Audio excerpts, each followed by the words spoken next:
So here we are. This is the sixth episode of On That Note. I am here with Erin and Angie from Much Too Much Band, based out of Austin, Texas. They are, would you guys consider yourself folk? Indie folk. Indie folk, yeah. Okay. I always have to be really careful about assuming genres. And they're really, really talented. I'm very excited to be sitting down with them and kind of breaking down one of their songs today. What I wanted to start with was the song Who, off of your live at, how do you say it? Mazmorra okay. Studios. With the Hispanic accent that I cannot do very effectively. But it starts off with that bass riff, and since you guys are such a vocally driven band, did you guys start with the vocal and then add bass later, or did it start with the bass? Because that bass riff is really, really good.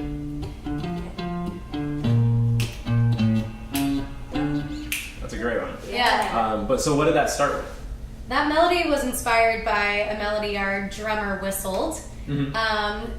And originally we used to just play it really without percussion, right? Yeah, we didn't have a rhythm section. Mm-hmm. So we started it vocally with that loop, and then we added on top of it. yeah, and then we realized it sounds cooler to start with the rhythm section. It gives them a moment to shine, gives us that like groove feeling we get into it, and so vocals are just tighter when we start after that. And in our live performance too, we feed our previous song into that one, so the bass starts it off from his previous note. So it's, we found that was a really nice transition. Really good transition. Yeah, that's clever. So it started with vocal melody, and then you reversed and said, let's take that bass. Yeah. So one question I have, because something that I thought was really, really cool about this song was you kind of start off with a very syncopated bass line, and then you come in with the half note vocal melody, and then the next melody you add is pretty syncopated, and then the next one you add is like kind of a combination of the two. Was that kind of a conscious choice about like layering syncopated versus more straight feels, or did that just happen naturally?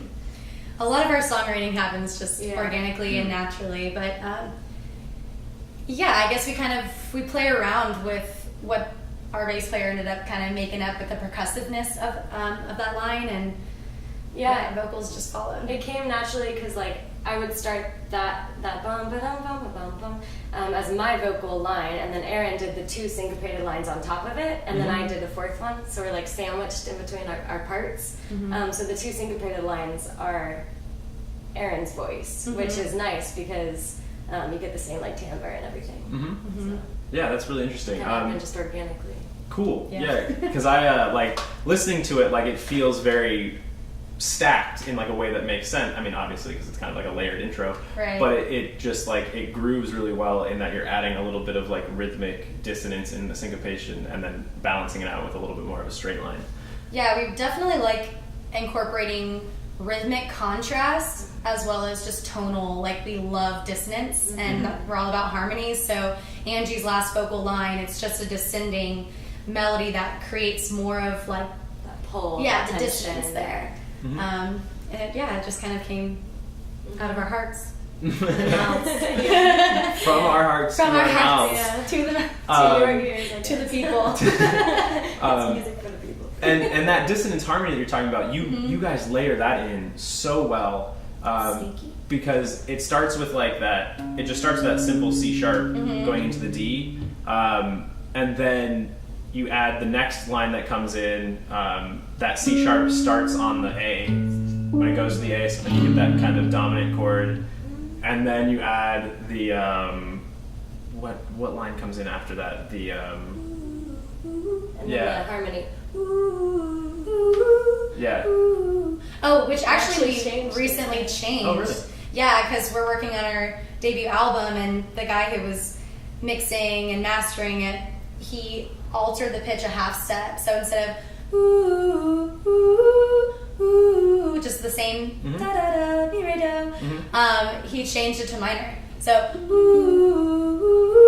ooh, ooh, and we really liked how that sounded. So now it's officially, but we're not in the right key, but now it's. We could build it. We could build the new one. Yeah, I would like if you guys want to. Yeah. So you're changing. So what do the chords? Because the chords normally D minor. D minor to F. Yeah. B flat A. B flat A.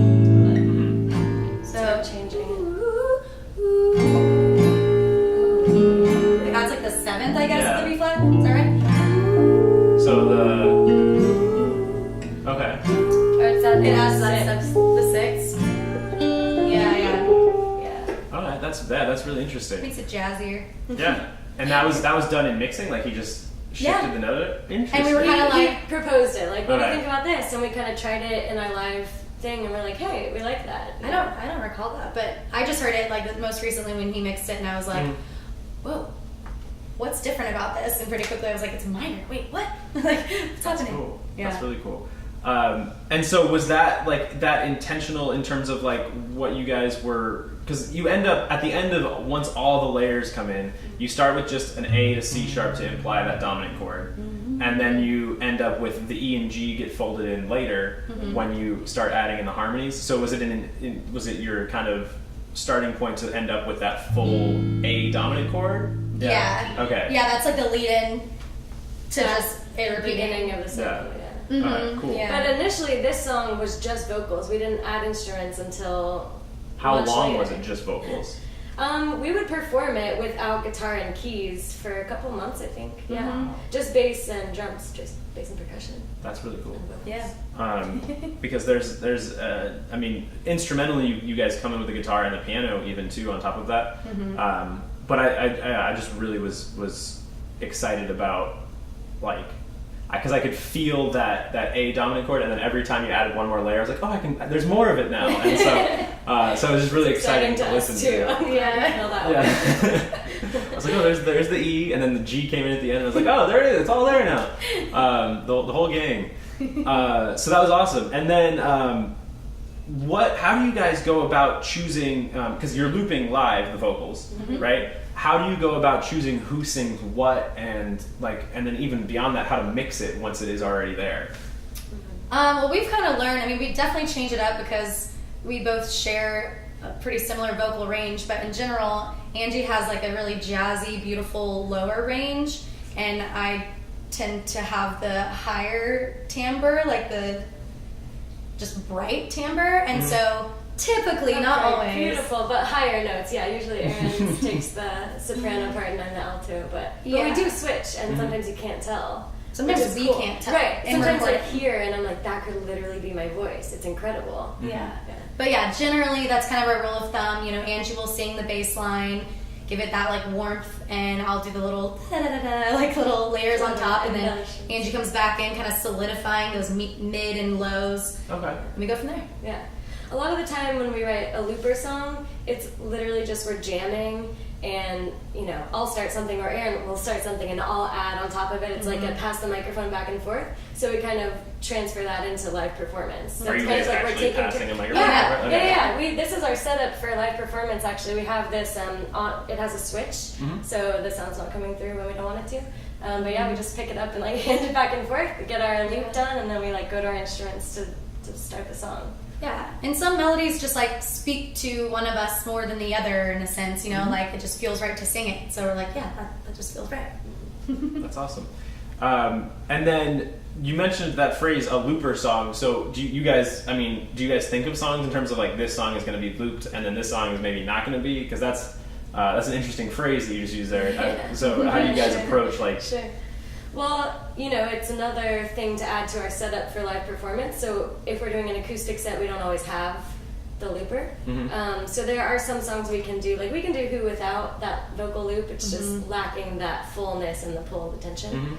But yeah, there's definitely like a handful of songs that we specifically start out using the looper. There's actually one new one that we just wrote that the loop comes in the bridge, which is different than anything we've ever done before. Yeah, we've noticed, especially in our fans and the audience, they just really perk up when we throw in the looper into the mix. So we've been trying to incorporate it more because, we love it, of course, but noticing that others really like that. Yes, our two voices harmonize and blend so well. But yeah, now we get to have a choir. It's our dream come true. It's really fun. It's really great. Yeah, that is great. And then is there like is it usually before you guys sit down to write a song that you say this is one that's going to be looped, or is it when a melody comes up you're like maybe this one should be like we should add more harmonies and to do that we have to loop, or how is that decision made? Oftentimes, like I would say all of our looper songs we've co-wrote, and it's just when we're sitting with the looper messing around with our vocals and making some melodies, and something will stick, and then the words and chords and everything else come later. So it's like we start with that from the get-go.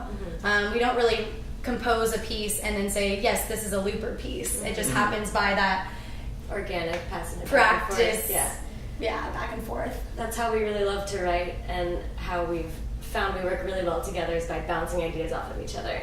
And so that is exemplified in the looper. We're like passing it back and forth, like, here's my idea, you build on it, and then I'm gonna take what you did and like add to it. It's probably the most fluid that our songwriting, we have many different kinds of songwriting. Like Angie will write a song and we'll collaborate on harmonies, or vice versa, or we'll co-write 50-50 almost.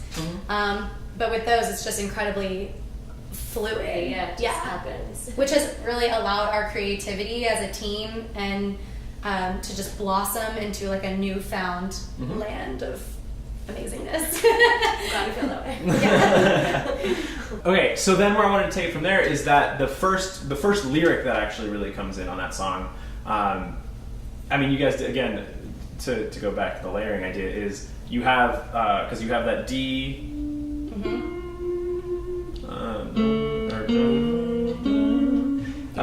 and then you kind of do, that's on the 1 and the 3, and then the next time you come in, you have that on the 2 and the 4 when you're going.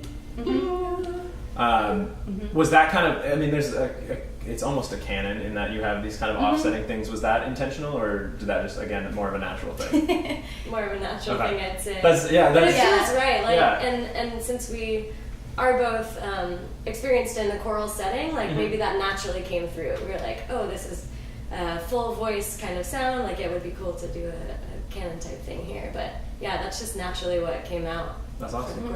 And we started strong in like a really strong unison in the beginning, and then we split into harmonies and go crazy. But we always kind of start simple vocally and just get bigger from then on out. So we just kind of like to have a strong start. Yeah, with that like backbeat kind of thing, and then you got the part that comes in, so it goes hoo, hoo, and then it goes the right. Who are you trying to be? And I'm always curious, because I mean, not the best singer. How is that a process? How many melodies do you try out when you're coming up with those lines, or is it pretty instantaneous, or? Because that was great. Think back to the songwriting of this one in particular. It's different every time is the answer, but this one I think that was pretty much it. Like, I think that was one of the first variations of that melody. I think this song was one of the ones that kind of just fell out of us. We didn't really like change too much, except so we made that who part the chorus part, and then we each wrote our individual verses later.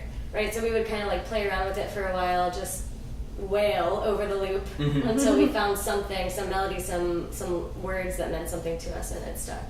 Yeah, it's really challenged us and allowed us to grow as musicians and singers, because improv singing was not something I was comfortable with. Even after being professionally trained, like it was not in my comfort zone. And through looper songs especially, but all of our songs, we've actually performed, if a song hasn't like solidified yet and it's set in stone, like this is the song, these are the melodies, live performance will just improv. Different every time, Which now is comfortable, but it used to be so terrifying. It doesn't always work out, but when it does, you learn.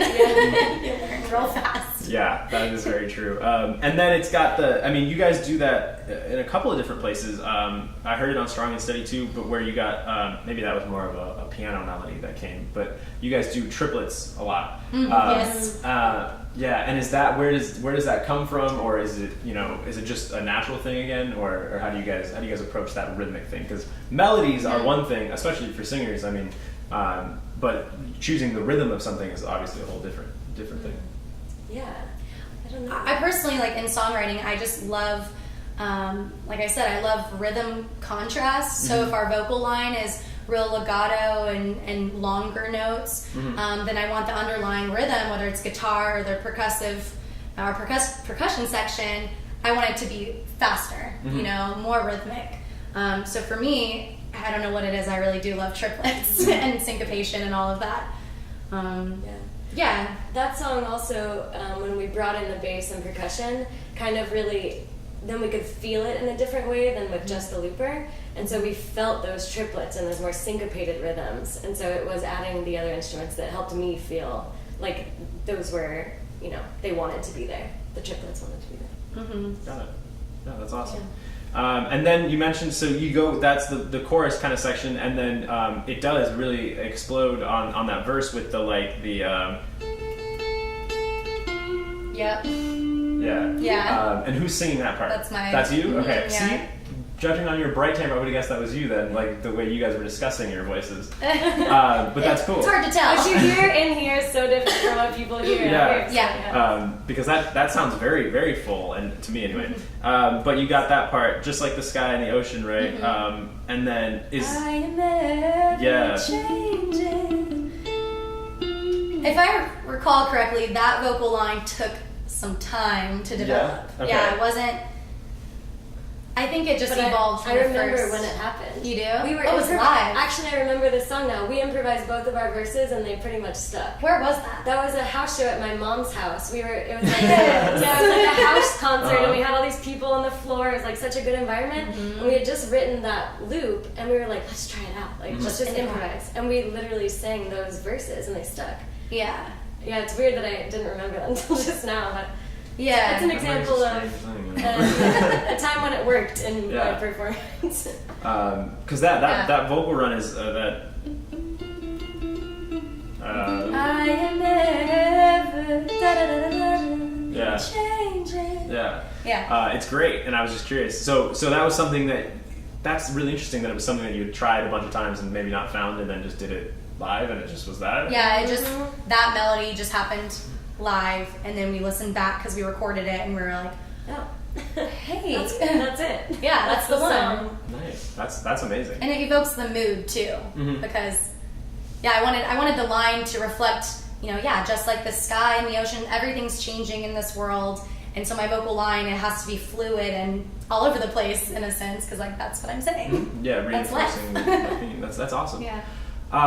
That's great. I mean, that whole song was just something that struck me as like really well layered, but then like it had those rhythmic contrasts. The way you built the harmony was really cool, and then the way those verses just kind of like really took off. It felt like that was awesome. So one question I always like to ask too, especially of two women who are as like highly educated as you are in the field of music. How do you guys balance your sort of academic backgrounds with staying maybe spontaneous or creative, and what are the challenges you face in that? Yeah, that's a great question, because I remember when I was studying back in school in that environment, I never would have pictured myself here where I am today.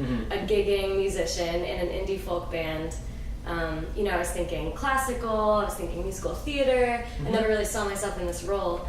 And so it did take a long time, and I'm still personally working at breaking down those barriers to just letting my creativity flow through, right? In a way that, and not holding myself back and thinking in that like more structured classical way, which is very helpful and has its place, right? Like having that theory background helps a lot. But yeah, I just had to like tear those things down to let myself be free and not be afraid of like having my voice sound different than maybe those people wanted it to. Yeah. And then bringing the theory back in. Yeah, for me, the way I first learned to sing and appreciate music when I was a kid was, I was always an oral learner. Someone would play something, I would sing it back. I would have no sense of the theory behind it. I've always just been, by ear really strong in singing.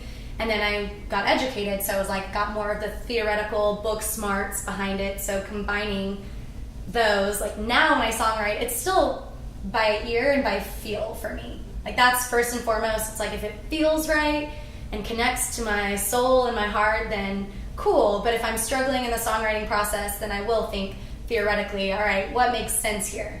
What chord is going to bring out that kind of angst and dissonance that I'm looking for? Is it a minor 2? 7? Like, you know what I mean? that's when the theory part comes in. And like Angie was touching on, being classically trained is so beneficial. It's how I train my students. But I learned in college with all the critiques that I received that my voice was not going to be an opera, classical, and I didn't have the passion for it either. I have respect for it, of course, but like that wasn't me. And so finding my true voice, being able to take their criticism and critiques and just process it internally, thinking, you know, it's okay that my voice is unique and different. I actually like that. And I might not fit into your box, but when I'm out of college, I'm going to explore this wide open world. I'm going to start a band. I'm going to name it much too much. It's been so fun, and really this project has helped me grow as a musician more than any other thing I've experienced in my life so far. So Rita, that's huge. That's an awesome place to be in. And then, do you guys have any upcoming shows, upcoming albums? What do you guys got to plug here? September 12th, we're playing at Mohawk Indoor, which is has been on our bucket list, so we're excited to check that one off. We have a lot going on in September. We have like 7-8 shows, so you can check it out online. Muchtoomuchmusic.com. Yeah, we're on Facebook, Instagram, everything you could possibly think of. Bandcamp, as we found this. Yes. That is, yes. And yes, we've been actively working on a full-length album. It is the third time and final time we've recorded this baby of an album. It's 3 years in the making. Yeah. Interesting. Because, we started recording, it's a long story, but basically our band, our image, what we are, was evolving throughout the whole process. And so the first 2 takes just didn't feel right. They didn't reflect us or represent us in the way that we truly knew that we were. And so the third time with Mazmoda Studios was like, that was the one. Yeah. We also didn't have the full band until this third time. So we were like trying to record in a very disjointed way. And also being like an incredibly novice recording artist, I didn't know like how to do it. So it was very DIY and we learned a lot. And here we are. Click tracks are your friends, even if you sing fluid like we do. But yeah, so we're getting that one ready to release in a couple months here. So we're really excited, gearing up for that album release. Yeah. Awesome. And thank you so much for spending the time. I really finding us. Yeah, of course.